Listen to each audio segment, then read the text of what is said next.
The Rangers rebuild is on, and here's why they're doing it the right way. Hi, I'm Matt O'Leary, back with another video. Today's topic, we're going to be discussing the New York Rangers rebuild. Before we get started, I just wanted to mention that you could follow me on social media at Matt O'Leary NY. So, like I said, today we're talking about the New York Rangers. They made a big move today.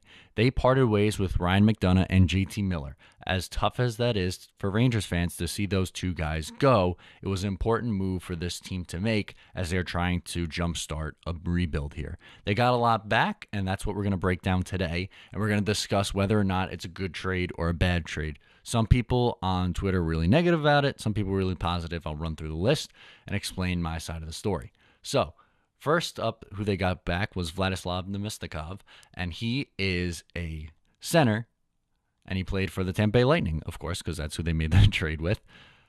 But he wasn't playing center, his natural position. He was on the top line playing left wing for Steven Stamkos. And I know a lot of people are saying that he's just a product of Steven Stamkos, as he has 44 points this year, 20 goals, 24 assists. But I'm not so sure. At just 25 years old, I think if you slot him as your second-line center, he can develop into a pretty solid player. And again, a stable, young, controllable piece, as he's a restricted free agent after this year, so the Rangers can, obtain him for a relatively low cost and get some decent production out of him. I think this is a great move just based on that piece alone. We're going to get into the other ones, but you're getting a second-line center, and we know the Rangers' lack of depth, really, to be honest, at the center position. So I really like him. I know some people are not so high on him, but I think he has potential to really pan out. And then they got two prospects as well. We're going to talk about those two next. First up, Libor Hayek. He is a defensive prospect, was taken in the second round by the Tampa Bay Lightning back in 2016. He's playing in the WHL right now. He has 35 points, which is pretty impressive for a defenseman. He's quick, he's fast, and again, they're hoping that he is someone they could build around as, a future defenseman on this blue line. And really, when you go through a rebuild process, you got to start from scratch pretty much. So he's, again, young at just 20 years old, but they're hoping that he can pan out at the next level here. And they also got a center, Brett Howden, and he was selected in the first round in 2016 by the Tampa Bay Lightning. So you got a first rounder and a second rounder from Tampa Bay, as well as someone who could be a second line center.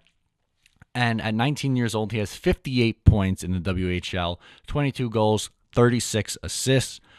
Again, he could slot in as potentially a middle six guy, they're hoping. He's still young at just 19 years old, but maybe you'll see him in a year or so with this Rangers team. And that's what the rebuild's going to be. It's not going to be quick. It's not going to be like next year they're ready to go. But again, this is a move that helps for the future. As a Ranger fan, I think you have to accept that. And they're going about this the right way because they got draft picks. They have 2 picks returned. One is a first rounder this year, and the other one is a conditional pick that could be a first rounder in 2019 if Tampa Bay wins the Stanley Cup. And if they do, you get 2 first rounders back. That's a great trade. And even if they don't, a second rounder, that's a pretty nice haul for just 2 guys in JT Miller and Ryan McDonagh. And if they win the Stanley Cup, Tampa Bay that is, and they have a really good shot as they look like the best team at the Atlantic, and I feel bad for whoever gets the second wild card spot and has to go up against them, the Rangers are in great shape.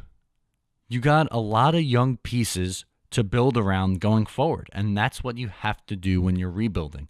They're going about this the right way, like I said.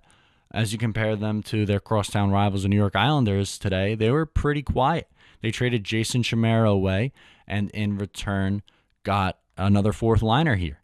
And what good does that do for them? They're not really buying and they're not really selling. They're just dwindling in mediocrity. Well, as the Rangers realized that it was pretty much a lost year, even though they were still in the mix for a wild card spot when they decided they were going to sell, at least they picked one side of the things. They didn't go all in.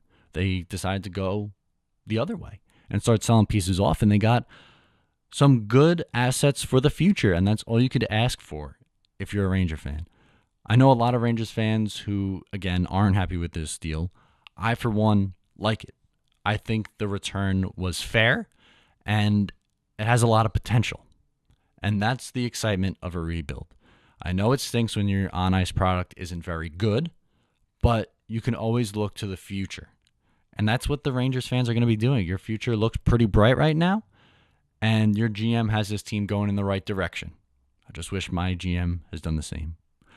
If you enjoy the video, please subscribe. I'm going to give more content, hopefully on the daily, and talk about New York sports here on this channel. Once again, I'm Matt O'Leary, and have yourself a nice day.